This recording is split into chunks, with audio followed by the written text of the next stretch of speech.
Harley goes, I didn't bring a rubber ducky. Hello, everybody. Welcome to this month's Footsteps to Mars Hangout. My name is Tony Darnell, and we're continuing on our series of physiological and space health issues with going to not just to Mars, but just in space in general. We're learning all about the effects and how harsh of an environment this thing we call space is.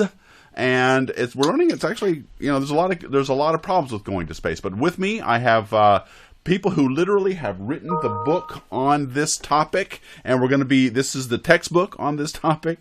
Dr. Arnauld Nicogossian and Dr. Charles Doarn are with me here again today. We're going to continue our discussion, and we're going to be talking about, the title of our hangout is Astronaut Demographics and Space Travel. But I think what we're really going to talk about is men and women in space and what are the differences, pluses and minuses for each gender. And Charles is going to talk a little bit about some of the systems that he needs to design. Hopefully he's already designed some of them for being in space. So anyway, here we go. Let's go ahead and get started. Let me introduce before I get going too far, let me introduce my co-host. Oh, no, before I do even that.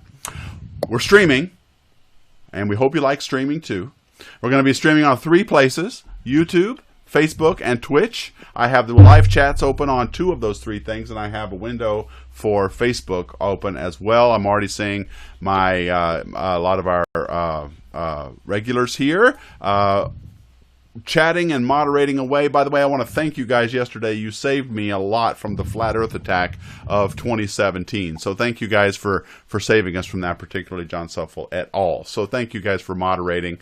And also, I'll be looking at this for questions and comments, as well as the hashtag on Twitter, Footsteps to Mars. But I'll be perfectly frank, I don't have my tweet deck handy, so chances are excellent that I'll probably miss some of your comments on that. So please use the chat windows in the various platforms, and I'll see those better. Okay, so let's get started. Let me introduce my 2 cohorts in crime. You're not crime. We don't do crime here. But anyway, Dr. Harley Thronson's with me here. Hi, Harley. Hey, good afternoon, everybody. And let me put you on the screen so people can see you and not me. Okay, there he is, Dr. Harley Thronson. He's an astronomer at NASA's Goddard Space Flight Center. Also joining me is Dr. Alberto Conti from his space pad in somewhere in the Mid-Atlantic. I won't give away exact locations. With the coolest JWST clock ever. So in the background. Hi, Alberto. Hey, Tony, how are you? Great to be here. So, Harley, can you give us just a brief introduction into these Hangouts, what we're trying to do, and who's sponsoring us? Yeah, sure. Well, we are being co-sponsored by the pair of AASs, the American Astronomical Society and the American Astronautical Society. They have been very generous in the support, although, of course, everything that's presented here is the responsibility of the individuals themselves. And this is the 3rd, if I think my memory is correct, this is the 3rd in the series of our Footsteps to Mars, specifically on human physiology, human biology, and human psychology. The purpose for going to Mars with humans is when we get there, have them lively, alive, engaged, active, and ready to go to work on that new world.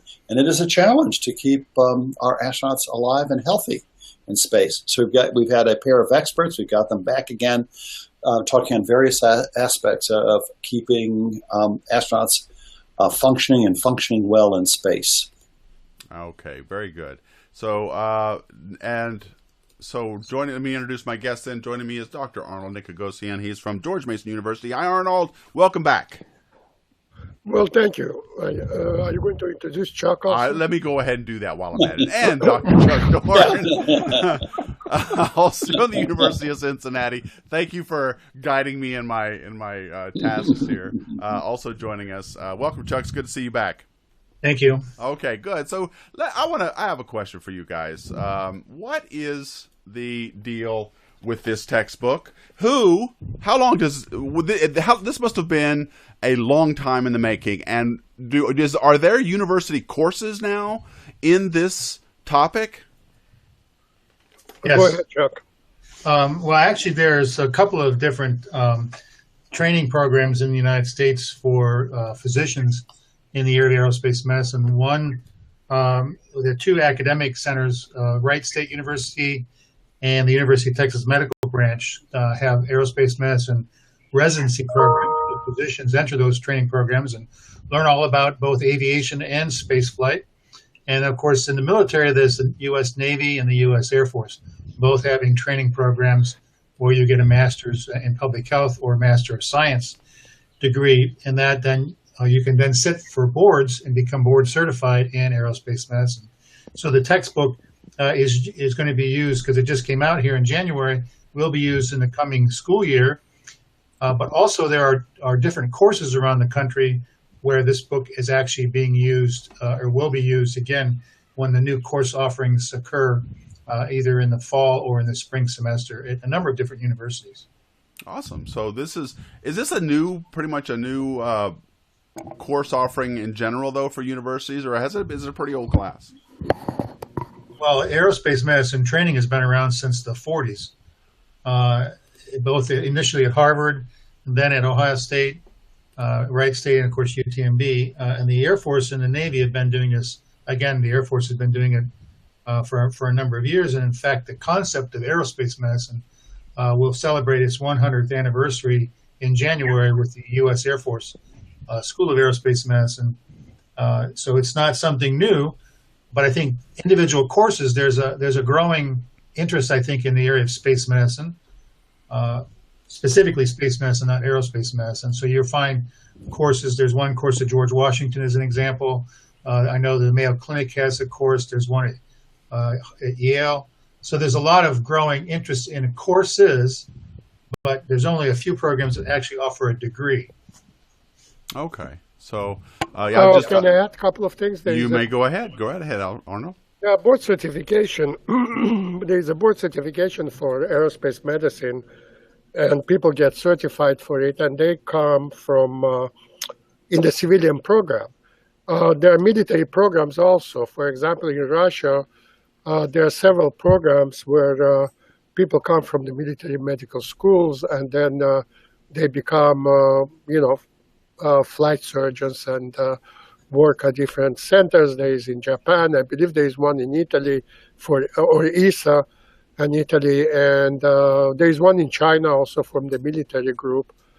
And it's evolving. The project is evolving, and there will be probably additional courses developed through the Department of Transportation and FAA for the commercial space flight. And there will be medical examiners, like for aviation medical examiners. There will be space medical examiners for commercial space. I can imagine that this is probably a growing field, isn't it? I mean, the more different ways we try to get up into space, the more people that get involved. They're going to need a lot more of these people with this kind of expertise. Am I right? Right. Yeah.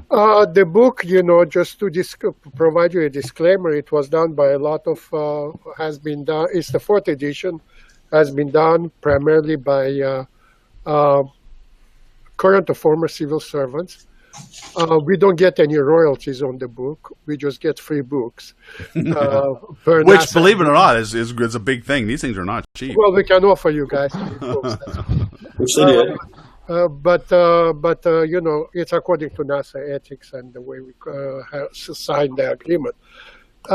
This book is different because it talks about policies and politics associated with the medical standards, and it talks about the health effect of different environment that we should discuss at some point of time, such as planetary quarantine and the policies associated with those as they involve humans exploring other spaces. And we are not claiming that it should be like Andromeda strain out there, but there is always the danger you never know. Of encounter between humans and other organisms. So we discuss a little bit about that. Okay. All right. Well, while I have you up, Arnauld, let's go ahead and introduce our hangout. Today we're going to be talking about some gender issues with going into space. You guys have obviously thought a lot about this as well. And demographics. Now, I guess by demographics, we're talking about gender, right? So why don't you introduce this topic for us? And if you need Alberto to share any specific slide, just let us know. Okay, well, the demographics are, excuse me, the demographics are always of interest for people who, when we go and give talks and people ask us always how many women are flown, how many men are flown. And demographics also deals with different, with diversity, different races and so forth, how they respond to spaceflight. And talking about United States only, we can say that the total number of men selected in the U.S. space program was 335, and total women selected into the space flight were 52. The women were not selected until 1981 with the shuttle program, and I participated in writing the standards, developed standards and things like that, both for men and women, which are mostly similar. The death were 50 males. Male have flown for a longer period of time, and 6 women so far. And the education is shown on your right slide, and you can see those are highly select people, well educated, and the majority have master's degree, though a lot of them have PhD degrees, doctorate degrees, and very few of them have, like 40% are chosen because they have a bachelor's degree, mostly from engineering background and things like that. So let me go to the next one to show you. We are very proud of Peggy Whitson. Peggy Whitson is a biologist. She worked very hard at Johnson Space Center to become a female astronaut, a woman astronaut who went to space. And the reason I'm showing her first is because she set the record in space for U.S., for United States. She has, on April 24th, she had 572 plus days cumulative in space, and by the time she finishes in September, she would have flown probably close to 100 days more by that time. She was also twice International Space Station commander, and she spent the longest U.S. Record for 53 hours in extravehicular activity. Going to the next one, I would like to say that, if you guys can change the slide, regarding women in space, the first woman was Valentina Tereshkova, flown in Soviet Union for 3 days, and it was in 1963. Sally Ride, the first U.S. woman flown in space with the shuttle program, was 1983. So that's almost 20 years after. Alberto, can you move the slide up? And if you ask why it took 20 years, is because of many reasons. Because first of all, the first selection, there were 21 selections of the astronauts so far. Out of the 21 selection, there is another one going on. The 22nd selection is probably will be start shortly in this year in US. But we did not build the system to support women in space. Plus, the space race was kind of an impediment. We were trying to go and fly as many people as fast as we could. We were trying to, in the Cold War, to show our technological supremacy and land on the moon. Were the women a part of the selection process early on? Yes. There are a couple of books which came out talking about Mercury 13. Dr. Randy Lovelace, who is dead now, who was one of the first NASA flight surgeons, on his own, with his own money, early on in the space program, selected 13 women, of which Jerry Cobb, who still is alive, was one of them, and all of them were pilots, and he wanted to have women flown on Mercury, but the decision were made by higher on that we will not accept women since we were in a race with the Soviets for space supremacy. And you can see the Valentina Tereshkova picture on your right there, and Alan Collins from the Air Force, her picture is below Tereshkova. She became a shuttle commander in 1997. There was another woman pilot who became shuttle commander also. Svetlana Savitskaya was flown in 1984, did the first extravehicular activity, and Kathy Sullivan became the first U.S. woman to go on to space and do the extravehicular activity. She actually was up to the current administration. She was the head of the National Aeronautics and Space Administration for climate change and weather, and she stepped down as when there was a change in administration. She's she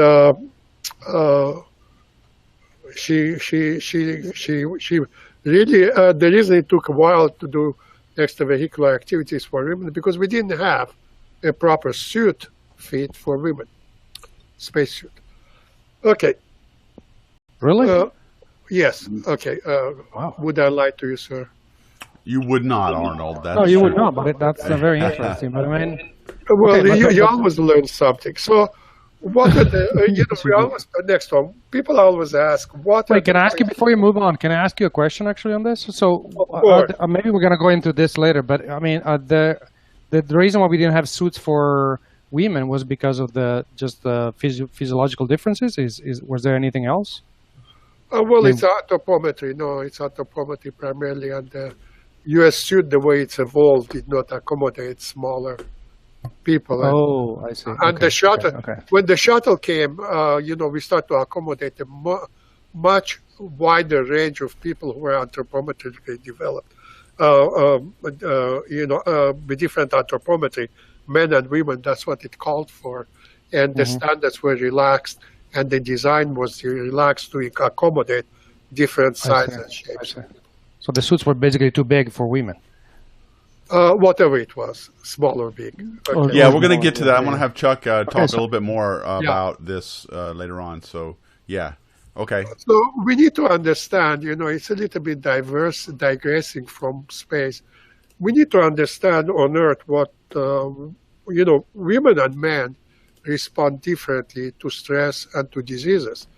And the difference is, in some parts, is genetic. And if you look at the slide on the right side, you have X chromosomes. And X chromosomes, women have 2 X chromosomes, and men have 1. Genetic disorders are basically linked to sex, a lot of the genetic disorders.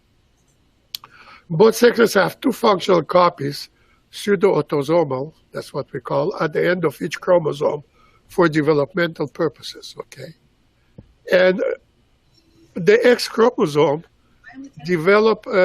provide resistance to diseases. So women having 2 times redundancy would 2X, they have 2 times the redundancy. If a chromosome on one X is killed, the other one will take over. And women also have more robust immunological response. The response to medications is very different between men and women, as they are different between the different ages, children and adults. And, we did not start to address those things, even on Earth, till the 1970s, up to 1970s. We were really extrapolating data from men in the research to women, which became a no-no. And now it's part of all the biological research. What became a no-no? What was a no-no? Just to do experiments on men and not to do experiments on women or children, because we need to specify the subject. And if it cannot be done on humans, then we do surrogates, which is primarily the mouse or cell tissue or modeling. So the X chromosome has 900 to 1400 genes there. That shows you the robustness of that. It's a larger gene than the X gene, which is a Y gene, which is determined in male primarily. And the Y gene determines the sex primarily, and has 70 to 200 genes. And some people said that the X gene is on the way to decline and dying, but that doesn't mean that the man will disappear. That's not what it means. So the Y gene basically determines physiological functions. And there are some things which are very interesting, that 60% of male genes are linked to mental disability and less in females. So females might have less mental disabilities than men, and it's still going under scrutiny. And so are the same things for medication. For example, aspirin, that you all know, has a different effect in men and women. Aspirin protects men for heart disease, baby aspirin, 81 milligrams. And in women, it protects against cardiovascular, cerebrovascular, or stroke. So and the responses to heart attack in men and women are slightly different. Okay, so that gives you a preamble to understand what we are getting in. And in space-flight responses, you should remember two things. One, I gave you the sample size of the people which were studied in space. 80% of the numbers that I showed you, 335 men and women, most of the women were flown so far, all 50, but 335 men, 80% were flown in space, and Chuck will correct me if I'm wrong. But the data is very small. It's a small group of people that we obtained the data, and that's why there is some uncertainty still about, what is the full demographic and epidemiological responses in the populations we fly in space. And it's a select population. It's very healthy. We start with a healthy people. They have so few deviations from health, which are waived. And as you know, older astronauts was John Glenn, who introduced our book, and he flown in space when he was 77-year-old. So that's the oldest person to fly in space. And the oldest person to pilot the shuttle was about 62, I believe. So you're saying that the sample size... Okay, I'm hearing an echo. The sample size is low, but the quality of people that you're getting are very high, right? Right. Okay. They're pre-selected. Okay.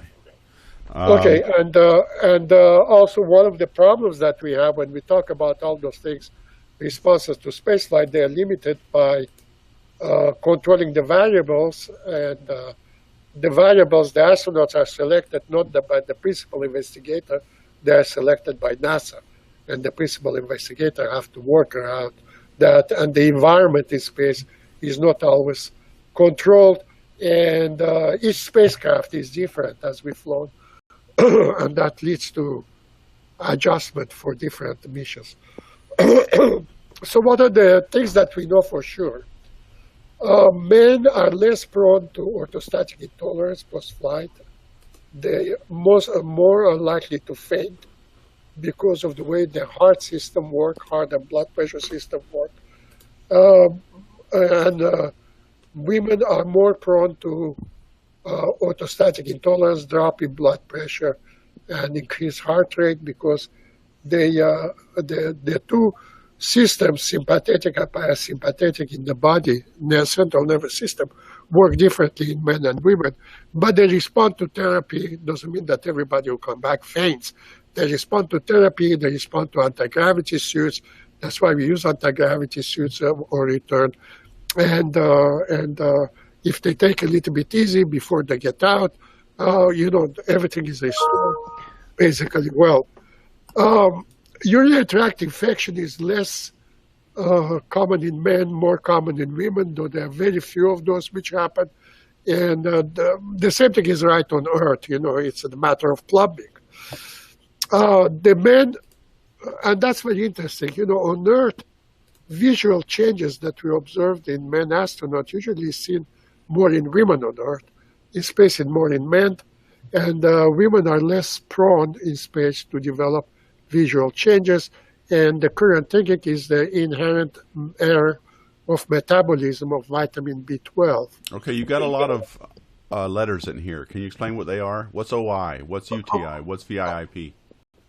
I said UTI, urinary tract infection. Oh, okay, OI sorry. Is, Thank you. Y is orthostatic intolerance, it's not maintaining well the upright position. That's what orthostatic There you go. is. Oh, got it. Thank you. VIIP is visual increased cerebrovascular changes syndrome, and that's the vision that we see in recently observed in space. There is, as far as performance, there is small bias towards speed versus accuracy in the alertness test in men. But that's alertness test. There is no difference from what we see as far as performance in space, both in extravehicular activity and inside the spacecraft. And in women, that's inherent from Earth training. Small bias toward accuracy versus speed in alertness test. So, it's small, it's very insignificant. You have to have a large number. But that's what researchers report. And I am always amused by the last one. Men are more susceptible to hearing loss and women less susceptible. Why is that fun? Why is that amusing? Because I think that it's the sample size that we're dealing with.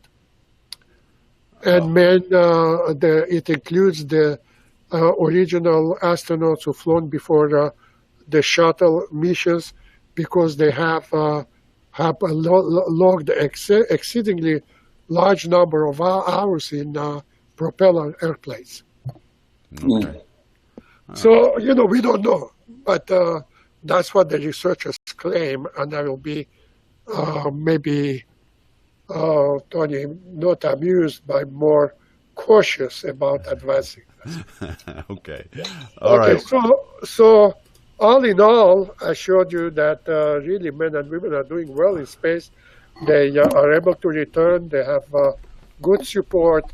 In some cases, like we discussed earlier, technology might be the limitation because technology for space is substitute to biological adaptation to the new environment. So technology might not be perfect. It might not help, and in some cases, and those are the things that we need to take into consideration when we discuss the overall aspects. Now, one last point. Were there women and men space tourists? Yes. One of them was Anousheh Ansari. She's an entrepreneur. She's a graduate of George Mason. She's of Iranian descent. She's one of those millionaires, multimillionaires. She flown on the Soyuz spacecraft to the space station, and there were a British, I believe, woman who flew, who was a reporter. A Japanese reporter flew in space. A Chinese flown. The data I presented to you were mostly U.S. Chinese, I believe one woman from China flown on 1 month on the Chinese spacecraft, Shenzhou spacecraft. And more and more women are flying in space after the long delay which happened. And, they have demonstrated productivity, aptitude, and the same way includes women in aviation. There are more women flying in aviation. And during World War II, women did perfectly well the job of flying airplane, like Jerry Cobb did, over the Atlantic to be the flying fortresses and other airplanes to England. Okay, back to you, Harley. Back to Harley, huh?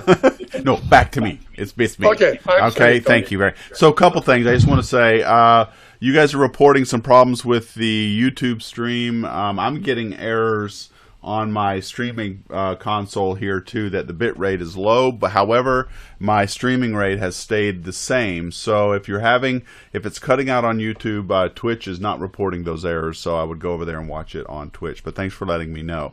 I want to get a couple questions in. Here's a really good one from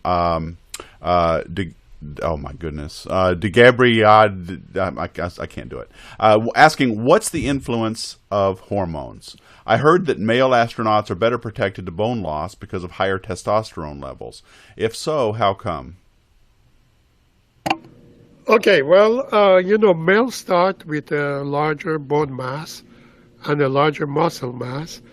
And on Earth, indeed, women with age are more prone after estrogen are dropping during menopause to develop osteoporosis. They lose more bone than men because they start with more, more predilection to bone loss. In space, it has been variable both in men and women. Remember, in space, the bone loss is constant. For men and women, it's 1% per month. Bone loss, bone density loss, and there is this variable. It depends on the amount of exercise performed by each sex and by men and women, and both of them showed a variation. More recent studies have shown that both men and women return with much better muscle strength and bone strength from the multiple exercises and devices, both resistive and aerobic, used on space. Okay. So I want to get to Chuck here. I want to ask you, so Chuck, your interest, as I understand it, has been designing some of these systems that are used in space by men and women. And why don't you tell us some of the more, the bigger challenges involved there and things you've got to think about when designing these systems? Well, I mean, I'm not so much a designer. It was more working with Chief Medical Officer and his staff on looking at some of the human systems integration challenges. If you think about, and I'll use the Air Force as an example, the very first F-16 pilot, she talked about suit design in the flight suit and in the gloves. And as you know, in an advanced tactical fighter, you have to be able to put your hand on the throttle and move it forward or back, depending on what you're doing. And a lot of times the way the glove fit is the glove would extend beyond the end of her fingertips. So the gloves themselves were designed specifically for a male. Same with the flight suit. So imagine flying an F-16 or some kind of B-1, B-2 bomber or something like that over for a long period of time, and you have to go to the bathroom. The way the flight suit was designed was for a man, not for a woman. And so you basically had to get out of your seat, undo your suit, and actually go to the bathroom. Whereas a male, you don't have to do that. So part of the challenge, I think, within the space program is making sure you have a suit that's designed for both men and women that address both the anthropometric challenges, but not develop a suit for each person, because that would cost a huge amount of money. Okay, good. I was going to go there because that's what we did in Apollo, wasn't it? Every suit was custom made for each person. In fact, every seat was too, right?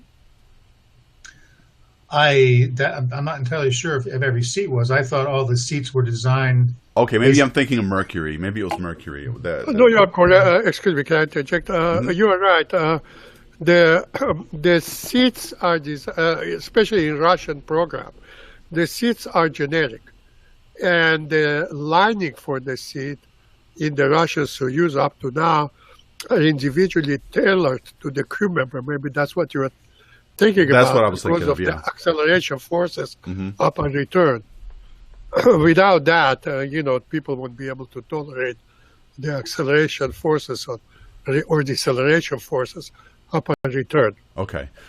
So now, Chuck, what you're saying is we have you want to go to a place where you could pick up a suit off the rack, right? That works for both men and women. Is that what you're saying? Well, I don't think if you have an astronaut that's 175 pounds and it's, there's sizes. I'm not saying there's not sizes. Right. It's not like Nordstrom's rack, or Target, but you're not going to have 100 different suit designs. You're going to have a couple of two or three, maybe four. Again, they're in the process of developing new suits now, and so one of the other things that I thought was interesting from some of the female astronauts that were talking at this, there was a seminar back in the fall at NASA headquarters, and one of the astronauts talked about the fact that the suit was too tight in one area and not loose enough in another. I'll just use that as a general statement. And so, if does this suit make me look fat? Is that no? If the design, do I look good? If the design has to accommodate different size people. That's that number one, and still be effective in getting the job done. I mean, you don't want to be out doing an EVA if the suit is really loose or the neck dam around the helmet is loose and not form-fitting, because that can impact the performance of the astronaut doing his or her tasks. Okay. All right. So Let me interject here to make sure that people understand what Chuck said. The U.S. spacesuit, as opposed to the Russian spacesuit, the Russian spacesuit is one-piece, semi-soft suit, and the backpack is located on the back of the, that's what it is, on the back of the suit, which is a door. So you open that door, and you slide in, and you lock the door, and pre-breathe very little. The U.S. spacesuit, where we had a lot of problems with pre-breathing, different protocols, is a three-piece suit, I believe. Chuck, correct me. And there is a torso, there is a pants, there is a pants type, then gloves, and then the helmet. And that's why they have to have different sizes for people, and they have to be individual tailor. Go ahead. So I think not only is a suit design is important for launch and entry, and then doing the EVAs. Obviously, there are different kinds of suits, by the way. But I think the other area of concern, and I'll use the U.S. Navy as an example, probably in the, and I don't remember exactly what year, but say before 1990, all the medical systems and the hygiene systems on aircraft carriers were for men. Obviously, they integrated and allowed women on board, so then they had to change the medical systems and change the hygiene, the showers, the bathrooms, and so forth. That's never been a problem in the space program, but when we think about going to Mars, we think about making sure that we have the appropriate medical supplies and the medical instrumentation to support women gynecological health as well.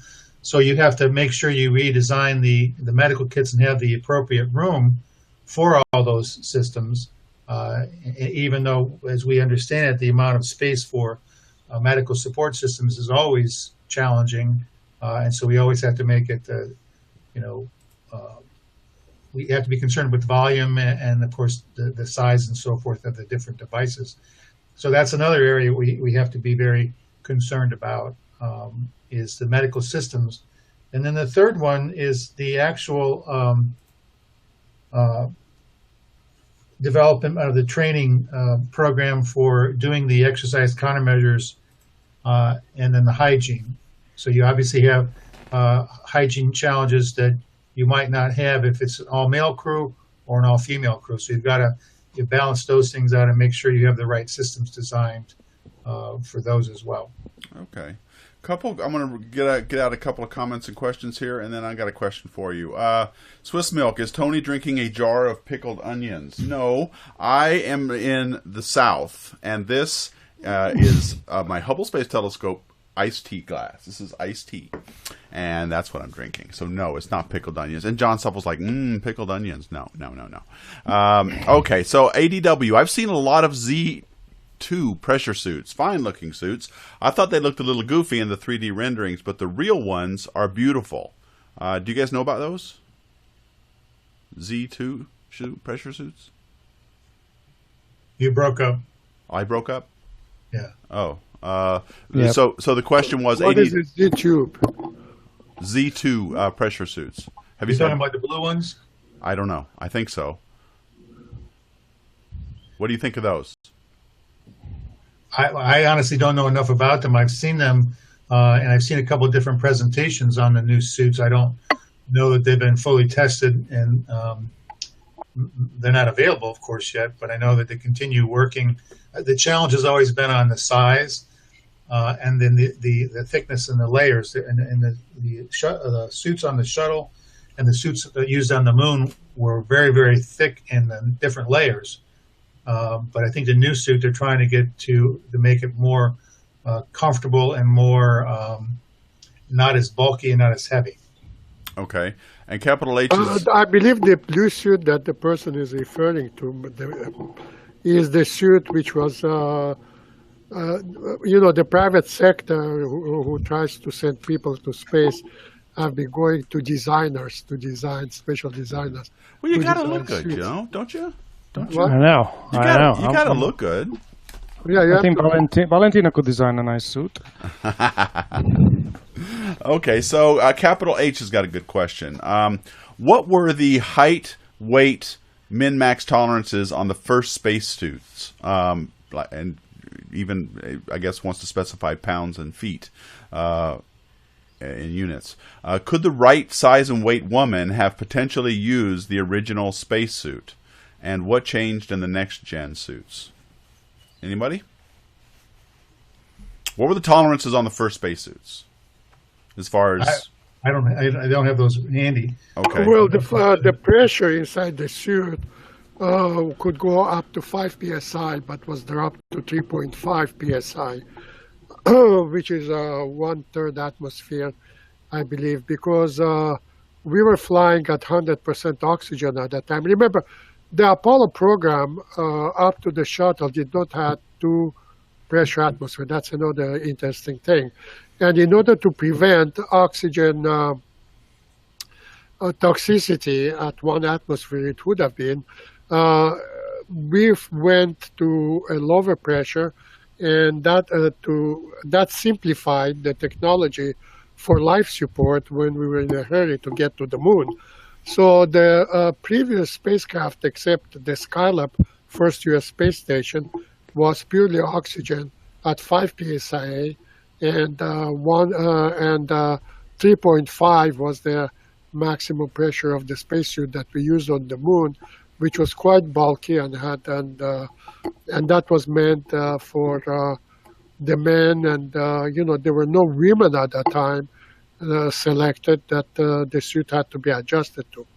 Well, some of the Russian suits have straps attached in the what we call the spacesuit. They had straps attached to the arms and legs where you can shorten or lengthen the generic suit. Yeah.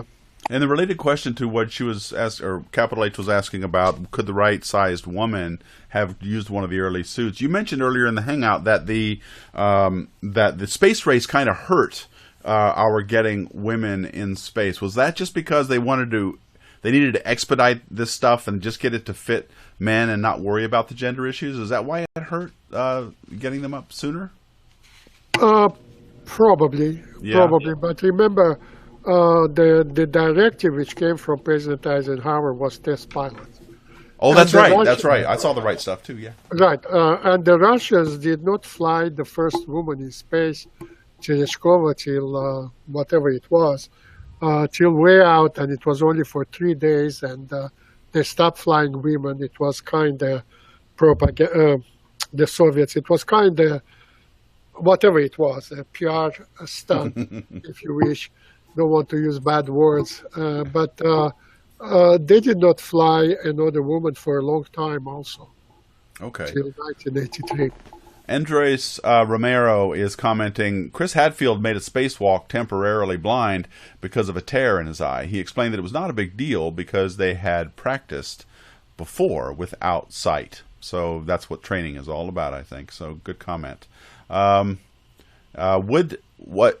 and he's also asking, and this is a good question from a physiological perspective. Andres Romero, what would be a good age for the astronauts to go to Mars?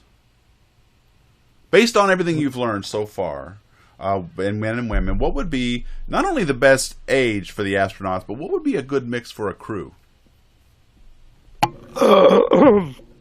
We've flown even politicians in space on the shuttle before. So, at the age, I will tell you a quick story. The age 60 rule for pilots, pilots was always debated in the Congress. Should we stop flying people at age 60? And I was always against the age 60 rule because what people were trying to demonstrate is that at age 60 your performance is decreased. And there is no data on that, neither when it was debated nor now. So age 60 rules doesn't exist, and it's an administrative rule. And when you ask what is the good time to fly, it's the good time is when you find the person who can perform in the environment and in the system which was provided for that person, for that flight and for that duration. So the health and the system and the trajectory and the journey have to be pulled together in the right way to make sure that the person is flying. So there is no good age, you know. Obviously, I will not send a person who is totally bedridden at this point with the acceleration profiles for launch and entry. But should we have a different spacecraft, yeah, they can fly. You know, it will follow the footstep of aviation. Most of the people fly, sick people fly. But there are some people who cannot fly in aviation, nor they can go on ships, nor they can go in cars. So anybody who is fit and meet the design criteria for the system, anthropometric and design criteria for the system, will be able to go. But I think when you decide on the crew complement, you have to think about the experience that we have to date, which is in low Earth orbit, or 2 or 3 or 4 days on the moon, or going to and from the moon. The longest person in space has been Valery Polyakov, 444 days, something like that. So all the experience in human spaceflight has been less than or right around a year, and in the close proximity of the Earth. So you can look out the window and see the nice blue planet. Second thing is and there's a lot of room, by the way, in the space station to move around. Second thing is the analog studies of both old forts in the American West and the psychological impact of an all-male dominated or all-male crew or complement out there. And then you have the analog studies in both NEMO and the NEMO missions, and you have also the Antarctic. So that's the experience we have. Now we're talking about putting some number of people, mixed of male and female, in a small spacecraft and send them for 2-3 years. And we have a lot of understanding of how groups work together dynamically, they train together, but you have to start thinking about how do you have a mixed crew, and there's not any defined policy at this stage or decisions at this stage of what the crew is. Is it 3 men and 2 women? Is it 5 women? Is it 5 men? Is it 6 and 1, 3 and 2? I mean, you've got to start thinking about that and making sure that the systems can support that number, right? So you've got, that has something, and you have the psychological impact of just one person individually, not you would only send one person, but you have 5 people going out there, and the farther and farther they go away from the Earth, the less and less they can see it. And by the time you get on the surface, all you can look up is the sky and say, well, I think that's where Earth is, and see it just like we see Mars on a nice, clear night. So part of the problem is just being so far away from home and the limited communications you have. You have to train for it. You have to have the systems you need where you are. You can't depend on the Earth to help you make decisions because of the delay in communications. That would be a very humbling experience to look up and see that. So I want to give a quick shout out to Laraco Lanch. I want to thank you very much for your contribution. Also, the comment is very humbling that you left. So thank you. I want to, that means a lot to me. Thank you so much. Galaxia is asking, what are some of the newest innovations for spacesuits for the future? What are you guys working on for spacesuits coming up? Or what are you guys envisioning? When I was a young man at Ohio State University. Just last week. Last week, long time ago. In Ohio State, you said? Ohio State University. Uh-oh, now here comes Alberto. That's what I got my PhD. There you go. That's where I got my master's in aerospace medicine. I learned how to fly and crashed a couple of them. Ohio State. But anyhow, there was a guy who is dead now, the name of Jim Webb. And I wonder who that guy was. Yeah. He's a different Jim Webb. Oh, different. Oh, okay. And he had, at Yellow Spring, he had a company. And they introduced me for the first time. I became the monitor in a high-altitude chamber for a new spacesuit. And the new spacesuit was basically at that time in 1970, let's see, in 1971, that they developed was a spandex type suit, which was really anthropometrically designed to a person, and with a helmet on top and oxygen going through the helmet. But the person did not wear any of those bulky suits that you see today. And we exposed them to 50,000 feet, and the guy did very well. People at that time did not use the suit, though it had a great attraction, because if you think about the hand is the largest, is the most challenging piece of anatomy to develop a space glove, and we have to develop a palm plate where to make sure that the glove does not balloon and the hand get swollen, a kind of gangrene, if you wish, or injured. And the people have to work hard with the fingers because they don't have the feel of the touch. Well, you know, that body sock, that I would call it, or takes that away. But since then, nobody used it. And most recently, MIT picked up and looking at that suit. And the future of the suit will not be what we see now, but it will be probably a suit which is really more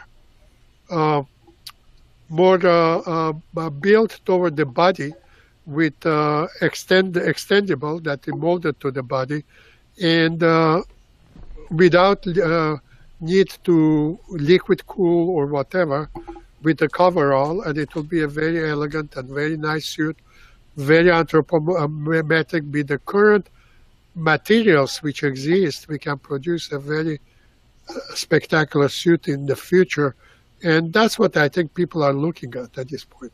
Okay. Chuck, you want to add anything?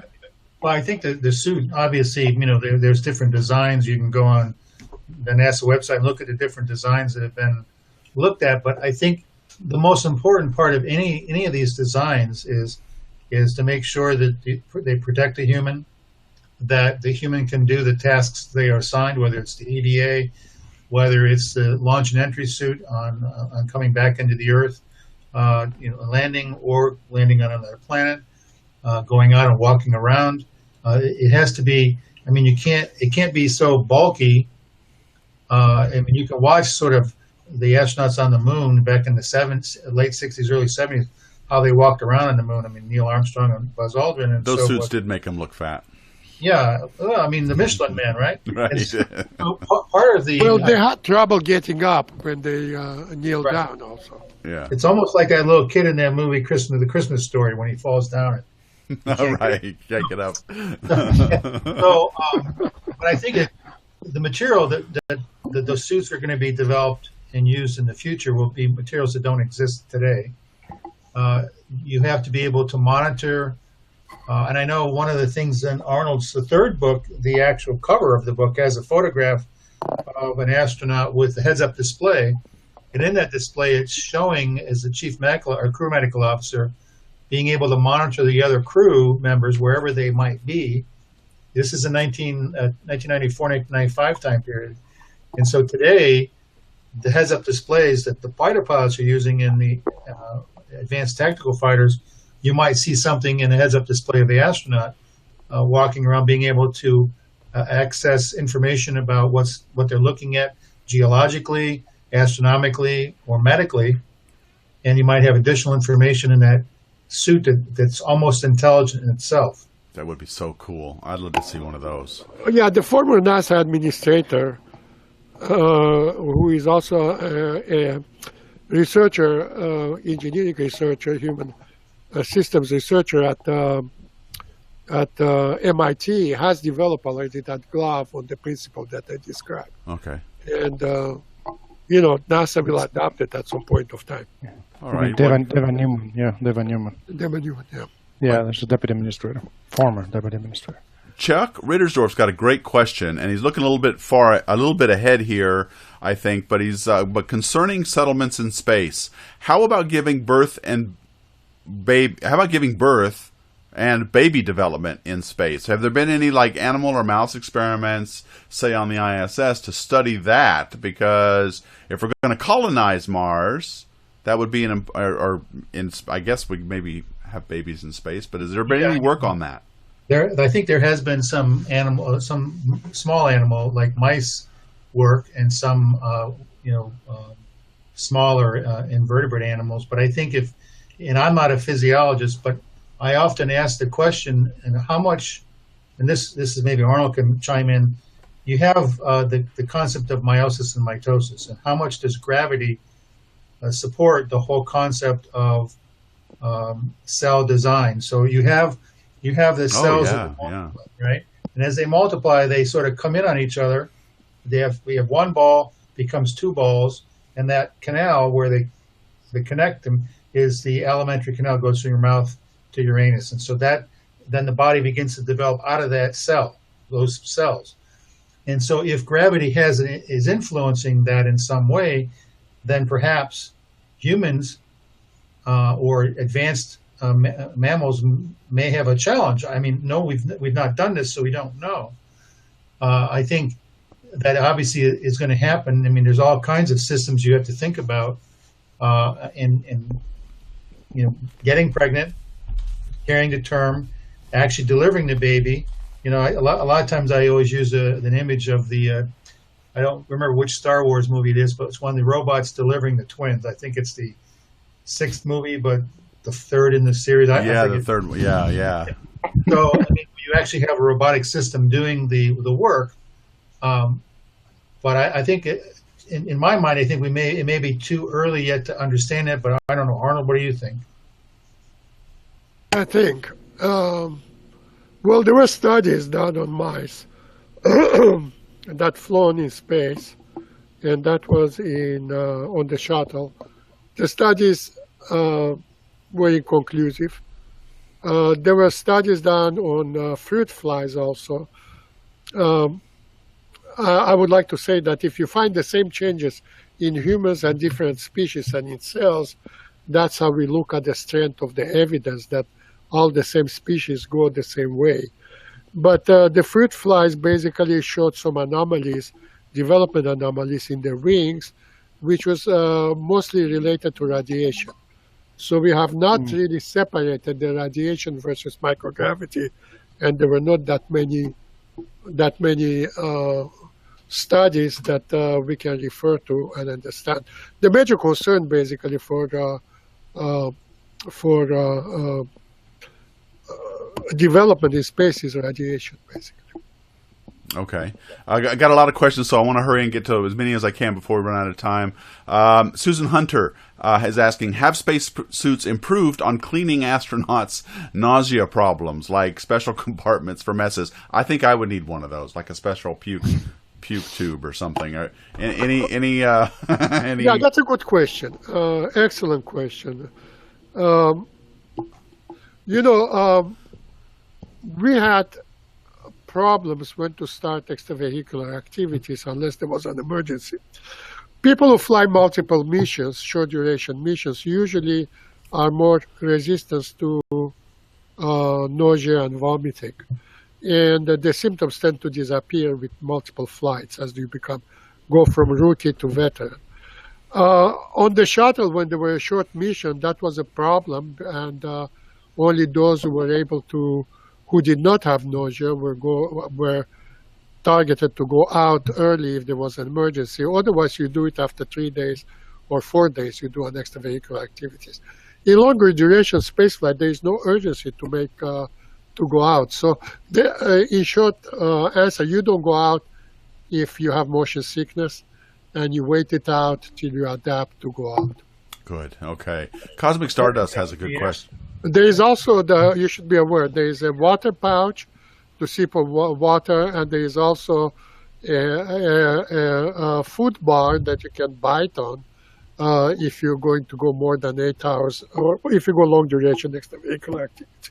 Cool. And the food bar, for your knowledge, was a set of jokes on parabolic flights. We put a food bar, which was compressed, cardboard for one of the reporters, and the reporters bid on it and say it tastes like a cardboard. But that's how people train reporters. That's kind of to end up that discussion. But when you think about, again, going back to suit design, they actually wear like a Depends kind of garment, and it has to be fully absorbent because you can't go without urinating for 8 hours. I think sometimes the astronauts may change their diet on their own, or maybe under their flight surgeon supervision, to eat things that will not cause them to have a bowel movement for a while. So, I mean, obviously, if they do, they wear these suits, but the suit, it has to be just like a child's diaper or an infant's diaper. It has to be, Right. with the moisture away from the body. Nice. Yeah. Gosh, so much to think You about. should think about the suits as a small spacecraft. But Yeah, that's people right. don't like it very much because most of the things is single point failure, most of those things. And, water and things like that, you all hear the stories about water accumulating and clogging the water exit tubes and things like that. You have heard that a lot. And new suits are being considered and being continuously evaluated and have been continuously researched by NASA and commercial space, especially for the general population. Maybe United Arab Emirates, by the turn of the century, when they want to send 600,000 people to Mars, maybe they will develop a better suit. I don't know. Okay. And one last question, Cosmic Stardust. Do you think that once the Mars program really gets up and running, anyone can train to work as a layman's job, or will only people who have been unwittingly training for this already be allowed to go? Sounds like it's going to be pretty selective at first, Cosmic Stardust, I would imagine. But I mean, I think that the first 100, first 1,000, first 10,000 people who go, I have no idea, are going to probably be highly selected. And then once it becomes commonplace, I mean, it's like when they first started flying airplanes, I mean, anybody and everybody got in a paper box and flew until they realized that that wasn't very smart. So I think over a long period of time, they'll probably develop standards for, I mean, you go to an amusement park and it says right on the thing, if you have a heart problem, if you have a back problem, if you have high blood pressure, do not ride this ride. So not everybody's going to be able to go into space, and not everyone who can go in space can go long term and go out for 3 years. And so I think the selection criteria will remain for quite some time in the future. strict. Yeah, and I just want to get Yurik's question in because it's really good, and then we'll quick answer, and then we'll go. How much of the health data that you've collected with regards to men and women in space was done outside Earth's protective magnetosphere, and will this be a problem for a mission to Mars? So, any comments on? Yeah, we don't have that much data beyond Earth magnetic field, except for the men who went to the moon, the 13 or 14, 15, no, 17 Apollo missions, or 16. But with 3 people in it. Some of them walked on the moon, 12 walked on the moon, the rest stayed on orbit. Some of them flew twice to the moon. But that's all we have, and that's a short duration. It's like a little camp out. And there is a lot of claims. People try to make a claim that radiation caused heart problems. The fact remains that most of the people who died, which were the original astronauts who went to the moon, they died of an old age, actually. Or they died in accidents. More astronauts died from accidents, training on space flight, the astronauts and cosmonauts, than died from medical problems. In the U.S. program, no mission was aborted because of the medical program so far. We are lucky. Right. Or we are good at it. Yes, So that's right. And Buzz Aldrin, he's still around. He's still doing all kinds of cool stuff. So he's still up and around. I think he's in his 80s now. Yeah, he was to Antarctica. Yeah, that's right. He was, wasn't he? Yeah, he was just there. All right, folks, I want to thank you guys for attending. I'm going to have to cut it short here. I'm going to not cut it short. I've already stayed 5 minutes too late. But I want to thank my guests for taking the time out to be with us, Dr. Arnauld Nicogossian and Dr. Charles Doarn, experts in the field of space physiology and getting to Mars. They've done a lot of study, a lot of work. They have literally written the book on this stuff, folks. So thank you both very much for attending. I want to thank Harley and Alberto. You guys, we got another one under our belt. So thank you guys very much for your work on doing these as well. See you next time. Okay, so that is it for this week, everybody. Next week, we've got an Astro Coffee Hangout. I'm also going to, on Wednesday night, we have our Exo Life Hangout where we're going to be talking with Dr. Robert Zubrin about colonizing Mars. So more Mars on the way. And thank you guys for watching, and thanks for the great comments and going over to switch to Twitch.